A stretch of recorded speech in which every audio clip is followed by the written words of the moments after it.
공자는 어렸을 때 대단히 어렵게 살았어요. 안 해본 일이 없습니다. 지금 말로 해서 안 해본 알바가 없습니다. 많은 사람들이 돈을 벌기 위해서 알바를 할 때 그 알바를 하는 그 순간만 일을 하고 넘어가려는 경향들이 없지 않아요. 그런데 공자는 그 속에서 끊임없이 적극적으로 임하면서 하나하나 배워가는 겁니다. 세 사람이 길을 가면 거기에 반드시 나의 스승이 있다. 닥치는 눈에 보이는 어려움 속에서 굴복하기보다는 그 속에서도 끊임없이 배워가는 그런 자세가 결국 공자를 만든 것이다.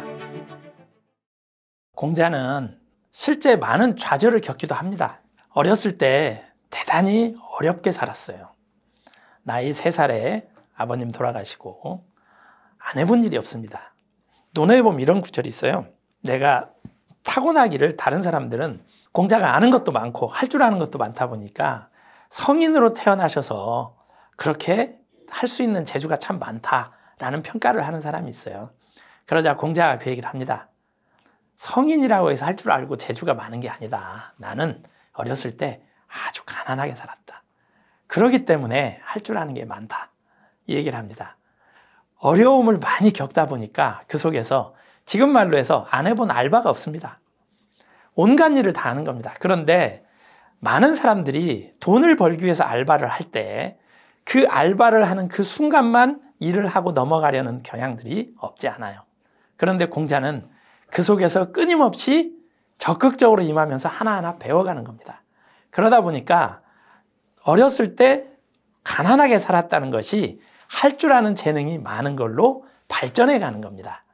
공자는 흔히 우리가 아는 것처럼 세 사람이 길을 가면 거기에 반드시 나의 스승이 있다. 삼인행이면 필요하사언이라는 말을 합니다. 그런데 언제 어디서든지 배우려는 자세가 있었기 때문에 그 많은 지식과 그 많은 지혜를 가졌던 사람이라고 할 수가 있습니다. 그렇기 때문에 닥치는 눈에 보이는 어려움 속에서 굴복하기보다는 그 속에서도 끊임없이 배워가는 그런 자세가 결국 공자를 만든 것이다 라고 생각을 합니다. 우리가 살아가면서 사실 끊임없는 좌절을 하게 되죠. 좌절도 하고 후회도 하고 실망도 하고 자기에 대해서 그런 경우는 무수히 많습니다. 그런데 문제는 실패했다가 아니라 그 실패 이후에 어떻게 극복하느냐. 좌절했다고 해서 좌절한 이후에 그걸 어떻게 딛고 일어서느냐 하는 거죠. 일반적으로 살다 보면 누구나 경제적으로도 어렵고 사람 관계도 어렵죠. 그것을 끊임없이 극복하려는 노력을 했다는 사실 자체가 결국은 끝내 극복하게 되는 길이라고 저는 봅니다. 포기하지 않고 끝까지 해나가려고 했던 것. 공자도 역시 어렸을 때 그 어렵게 살았지만 그 와중에서 어떻게든지 자기 스스로 그걸 돌파하려고 노력했던 점. 그것이 결국 지금의 위대한 공자를 만들었다라고 생각합니다. 사실 공자는 당시의 신분제 사회에서 귀족이 아닙니다. 중인 출신입니다. 아버지는 군인이었어요. 그래서 신분적으로 높은 자리에 올라갈 수가 없습니다. 그 높은 자리에 올라갈 수 없다는 것은 공자가 높은 벼슬을 한다 해도 할 수 있는 일이 굉장히 제한적입니다. 그게 공자의 어려운 점입니다.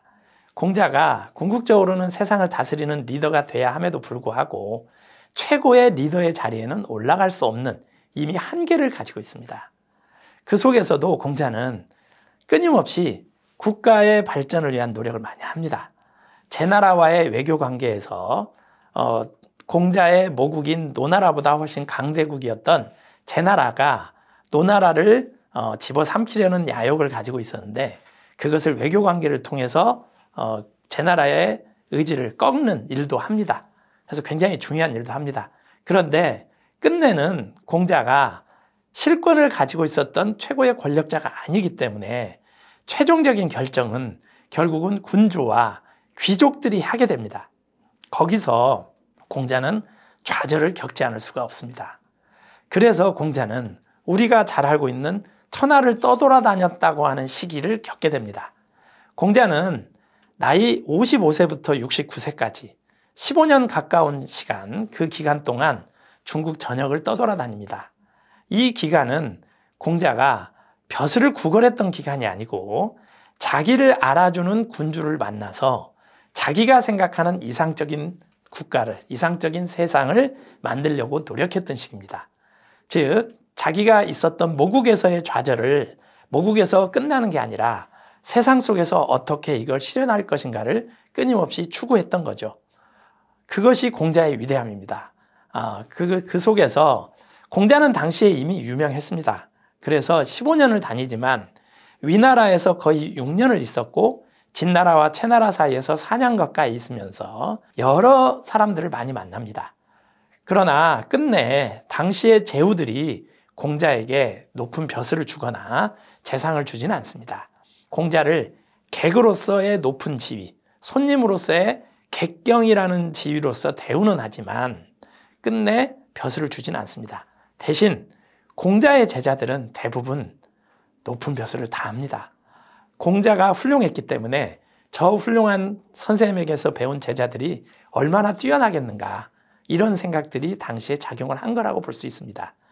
그런 것처럼 공자는 어린 시절부터 어렵게 살았고 그 시기에 좌절을 공부로서 극복을 했고 나이 들어서 높은 벼슬을 하다가 신분제의 한계 때문에 좌절을 겪었을 때 결국 주변에서 끊임없이 노력을 하면서 다른 방식으로 그걸 실현하려고 노력했습니다. 그리고 마지막에는 제자들을 통해서 미래의 어떤 아름다운 세상을 꿈꾸고자 한 거죠. 제자들에게 의탁을 한 겁니다. 그런 점에서 저는 공자를 선생님, 스승으로서 봅니다. 그게 중요한 것이 결국은 세상은 끊임없이 나아지는 것이지만 당장 내가 사는 동안에 분명하게 좋아지지 않더라도 후손들을 거치면서 더 나아지기를 바라는 것이 선생님의 마음입니다. 공자는 스스로 자기의 국가에서 벼슬을 하면서 이루고자 했던 아름다운 세상의 꿈을 실현하지는 못했지만 그 제자들을 통해서 그 꿈이 이어지게 만들었고 어찌 보면 그 꿈은 아직도 이어지고 있다고 말할 수 있을 것입니다. 공자의 제자는 대단히 많습니다. 크게는 보통 이제 많게는 3,000명까지 얘기를 합니다만은 공자의 10대 제자 해서 내 분야에 있어서 10명의 제자를 말하기도 하고 또 가장 가까이에서 많이 공자와 함께 이야기를 한 제자들은 자공과 자로와 안현이라는 제자가 가장 가까이에 있었습니다. 그런데 안현은 끝내 벼슬하기를 스스로 원하지 않았고 자공과 자로가 벼슬을 많이 하면서도 공자와 가장 가까이 많은 얘기를 합니다. 자공은 외교관으로서도 대단히 유명했고 또 중국에서 그 돈을 많이 번 사람들의 열전인 사마천 사기의 화식열전에도 등장을 합니다. 돈도 대단히 많이 벌었고 장사 수완도 대단히 좋았어요. 그리고 외교로서도 뛰어났었고 그래서 이 자공이 그 많은 돈을 벌어서 사실은 공자 죽고 나서 공자 사후에 공자 교단이 튼튼해지도록 역할을 다 해줍니다. 자공이라는 제자가 있었고 또 자로라는 제자는 공자하고 9살 차이밖에 안 나는 대단히 나이가 많은 제자입니다. 근데 좀 그 무인 출신이고 저는 자로 같은 사람을 단순 무식 솔직 과격하다고 표현을 하는데 굉장히 원칙을 가지고 있죠. 공자의 말을 무조건 실천하려고 하고 공자의 말을 미처 실천하기도 전에 다른 가르침을 들으면 오히려 두려워하기까지 합니다. 이게 이제 자로인데 그러다 보니까 자로는 사실 공자보다 먼저 죽습니다. 위나라에 벼슬을 하다가 위나라의 내전에서 끝내 도망가지 않고 공자가 생각하는 원칙이 무엇일까 그 고민 속에서 그 원칙을 지키고 있다가 죽기까지 합니다. 마지막까지 남아서 그 반란 세력과의 싸움 속에서 죽기도 합니다. 그렇지만 그러한 어떤 제자들이 곳곳에 많이 있었죠. 가장 대표적인 게 아마 그 3인일 거고 아까 이제 염구 같은 제자도 염구는 노나라에서 대부였던 귀족이었던 개씨의 가신으로서 생활을 합니다. 정치를 잘했던 사람으로 알려져 있는데 노나라와 제나라와의 전쟁에서도 일정 정도 역할을 했고 공을 세웠고 노나라에서 대부 개씨를 모시면서도 중요한 역할을 합니다. 다만 공자는 염구를 크게 보지는 않았습니다. 염구가 귀족 밑에서 가신을 하면서 그 공자가 생각하는 이상보다는 현실적인 정치에 너무 빨리 기울어져서 공자가 생각하는 이상으로 가지 않은 채 자기가 모시는 대부를 부유하게 하거나 국가를 부유하게 하지만 일반인들은 어렵게 만드는 이런 일을 했다는 평가를 받습니다. 우리가 공자에 대해서 잘 알지 못하는 또는 공자에 대해서 오해하는 것 중에 대표적인 것이 공자는 중국 전역을 떠돌아다니면서 어려운 생활을 했다는 겁니다. 그러나 사실 공자는 중국 내에서, 즉 자기의 모국인 노나라에서 대사구라는 벼슬을 했습니다. 이 벼슬은 지금으로 하면 법무부 장관 혹은 검찰총장 정도에 이르는 대단히 높은 지위입니다. 그렇기 때문에 공자가 큰 벼슬을 하지 못하고 떠돌아다녔거나 끝내 어떤 리더의 자리를 직접 경험해 본 적이 없다라고 생각하는 것은 오해입니다. 그 속에서 공자는 자국의 발전을 위해서 대단히 중요한 역할을 했고 이웃나라인 제나라와의 외교 관계에서 굉장히 중요한 역할을 한 것은 유명합니다. 또 당시에 귀족들의 전횡이 심했었는데 이들의 전횡을 억누르기 위해서도 상당히 중요한 역할을 했습니다. 그렇기 때문에 공자는 스스로도 리더로서 상당히 중요한 역할을 했었다라는 것을 먼저 전제하고 봐야 됩니다. 특히 공자가 살던 시대는 우리가 흔히 춘추시대라고 하는 시대인데 사람 사이의 갈등이 대단히 심했던 시대입니다. 나라 간에 전쟁이 빈번했고 일반인들의 삶을 대단히 어렵게 만들었던 시대입니다.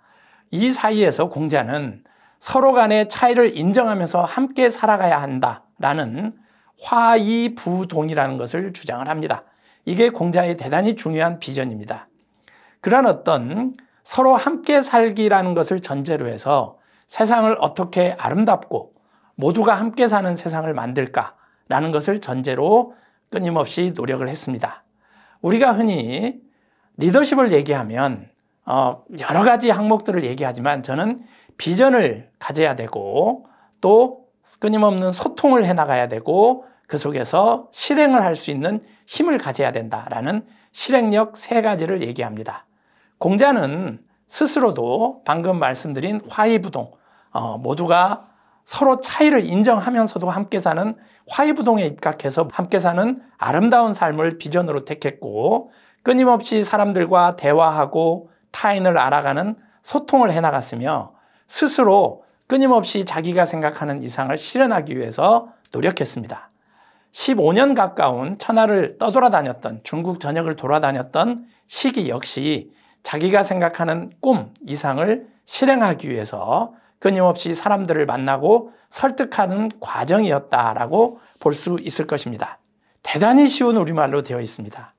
논어, 맹자 하면 또 공자 맹자 타령이야 하는 것처럼 젊은 세대들로부터 외면받고 있습니다. 그것은 내용이 고리타분하거나 그런 측면, 또 공자 맹자야 이런 선입견에서 드러나는 약간의 젊은 세대들이 볼 때는 꼰대의 느낌이 없는 건 아닙니다. 그러나 또 하나의 잘못된 점은 과거의 논어책들이 지나치게 어려운 그들만의 언어를 쓰고 있다는 것입니다. 지금 현재 젊은이들이 읽어도 이해할 수 있는 지금 우리의 말로 설명을 해줘야 된다는 거죠. 좀 더 지금 우리 시대에 맞는 논어이고 지금 우리 시대 그리고 미래 세대까지 도움이 될 수 있는 고전이다라고 저는 보고 있기 때문입니다.